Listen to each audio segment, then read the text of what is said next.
বাবা সাহেব আম্বেদকরের প্রতি অপমানজনক মন্তব্যের প্রতিবাদে চর্মশিল্পী ছাত্রছাত্রীদের স্টাইপেন্ড বৃদ্ধি, সরকারি বেসরকারি ক্ষেত্রে কর্মসংস্থান সংরক্ষণ ও অধিকার সুরক্ষা সহ 11 দফা দাবিতে ত্রিপুরা চর্মশিল্পী সমিতির উদ্যোগে রাজ্য ভিত্তিক গণকনভেনশন অনুষ্ঠিত হয় রবিবার ভানুগড় স্মৃতি ভবনে। উপস্থিত ছিলেন সংগঠনের সভাপতি নান্টু রবি দাস। তাছাড়া উপস্থিত ছিলেন সংগঠনের রাজ্য সম্পাদক বিপদ বন্ধু বিশ্বদাস। বক্তা হিসেবে উপস্থিত ছিলেন ত্রিপুরা তফসিলি জাতি সমন্বয় সমিতির সাধারণ সম্পাদক সুধন দাস সহ অন্যান্যরা।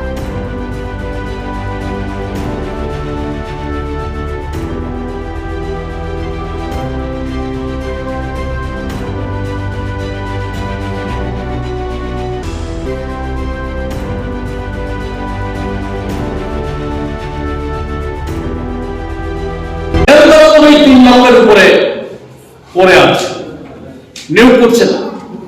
নিয়োগ না করলে সংরক্ষণের কোটা পূরণ হবে কোথেকে?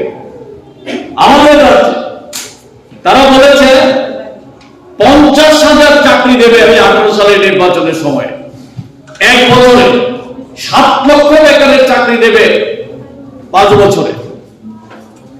আর এখন যখন 7 বছর হয়ে গেছে, চাকরি দিল কত?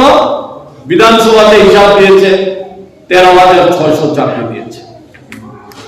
তো এই যদি চাকরি চেরা হয়, তো চাকরি হওয়ার কথা ছিল কত? বামফ্রন্ট যেদিন ক্ষমতার থেকে যায় ত্রিপুরা রাজ্যে 2018 সালের প্রথম দিকে, তখন কর্মচারীর সংখ্যা হচ্ছে 1,58,000, আর এখন কর্মচারীর সংখ্যা হচ্ছে 1,02,000। 56,000 কর্মচারী কমে গেছে। গ্যাপ হয়েছে বিরাট। আগে শূন্য পদ ছিল, কত শূন্য পদ? আমাদের বিধায়করা যখন প্রশ্ন তুলে বলছে যে আমরা জানি না, তথ্য সংগ্রহ নেই। তো রিজার্ভেশনের কোটা পূরণ হবে কি করে? তথ্য তো জানতে হবে। চাকরি কোথায়?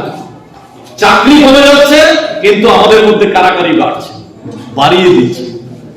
রুটিটা কমে যাচ্ছে, রুটির ভাতটা কে কতটুকু পাবে সেটা নির্ধারণ করলেই তো হবে না। রুটির পরিমাণ বাড়াতে হবে, চাকরির পরিমাণ বাড়াতে হবে, তারপরে তো সংরক্ষণ। তাই উভয় বিষয়ের জন্য আমাদের লড়াই করতে হবে। এই লড়াই সহ আমাদের এখানে এই 11 দফা দাবি এখানে চিহ্নিত হয়েছে।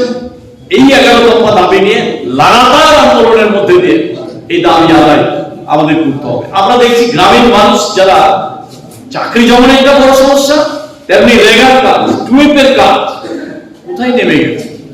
গরিব মানুষের কাছে পয়সা যাওয়ার একমাত্র রাস্তা হচ্ছে রেগার কাজ, টুয়েপের কাজ।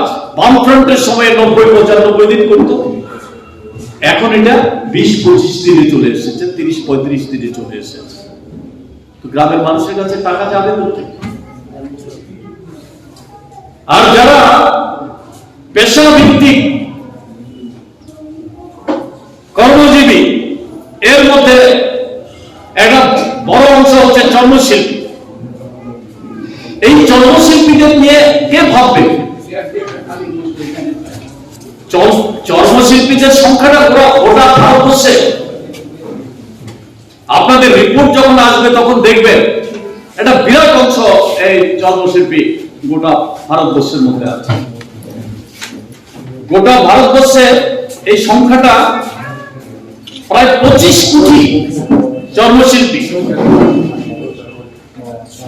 25 কোটি চর্মশিল্পী গোটা ভারতবর্ষে। তবে এই 25 কোটির মধ্যে সবাই তফসিলি জাতি এরকম না। চর্মশিল্পীর সঙ্গে আরো অনেকগুলি মানে অংশের মানুষ তারা যুক্ত হয়েছে। কেউ চামড়ার কারখানায় কাজ করে, কেউ চামড়ার উৎপাদিত পণ্য বিক্রি করে। এইভাবে এই চর্মশিল্পীরা জীবিকা নির্বাহ। এটা আমাদের ভারতবর্ষের 10টা গুরুত্বপূর্ণ ব্যবসার মধ্যে একটা ব্যবসা হচ্ছে চর্মশিল্পী, যা থেকে প্রচুর পরিমাণে বৈদেশিক মুদ্রা উপার্জন হয় আমাদের এই রাজ্যে।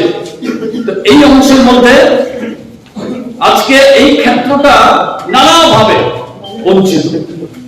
যেমন উত্তরপ্রদেশে জনসংখ্যার 56.20% হচ্ছে চর্মশিল্পী। সাংঘাতিক ব্যাপার। তো জনসংখ্যার প্রায় 21.1%। একটা রাজ্যের কথা বললাম, এই চর্মশিল্পীদের সংখ্যা গোটা রাজ্যের ক্ষেত্রে এটা বড় সংখ্যা। প্রায় 5/1 লোক তার সঙ্গে কোনো না কোনো ভাবে এই কাজে যুক্ত। তাই এটা গুরুত্বপূর্ণ এই উৎপাদন ক্ষেত্র, কর্মের ক্ষেত্র এই চর্মশিল্প। চর্মশিল্পী প্রকৃত যারা তারা আজকে বঞ্চিত হচ্ছে। না, সারা দেশে আমাদের রাজ্যে যদিও সংখ্যার দিক থেকে খুব বেশি না, 60,000 লোক আছে সংখ্যা, এখন হয়তো একটু বাড়তে পারে। 12,000 পরিবার এই অংশের মানুষ আছে যারা অত্যন্ত দারিদ্রতার সঙ্গে জীবনযাপন করছে। তাদের যেমন নিজস্ব জায়গায় একটা ঘর নাই, গৃহহীন, ভূমিহীন, কর্মহীন, নিজেদের যে পেশা চর্মশিল্পী, চামড়াকে ভিত্তি করে সেই পেশা আজকে আক্রান্ত, ভয়ঙ্কর ভাবে আক্রান্ত। তাদের বামফ্রন্ট সরকার থাকতে যে পেশাভিত্তিক সাহায্যগুলি দেওয়া হয় এই ব্যবসাকে কেন্দ্র করে, তার ব্যবসাটা বাড়ানোর জন্য সেট করে দেওয়া, অন্যান্য সামগ্রী দিয়ে, তারপরে কাঁচামাল সংগ্রহ করে আনার ব্যবস্থা করে দেওয়া, সেগুলি এখন নেই, বন্ধ হয়ে গেছে।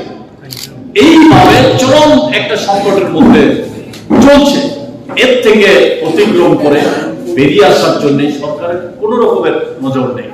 তাই সরকারের দৃষ্টি ঘোরানোর জন্য আমরা ঐক্যবদ্ধ আন্দোলনের মধ্যে দিয়ে চর্মশিল্পীরা যেমন এগিয়ে যেতে হবে, চর্মশিল্পীদের পেছনে শুধু চর্মশিল্পীরা, গোটা তফসিলি জাতি সমন্বয় সমিতি এবং গণতান্ত্রিক মানুষ ঐক্যবদ্ধ হয়ে আমরা এই লড়াই চালিয়ে যাব।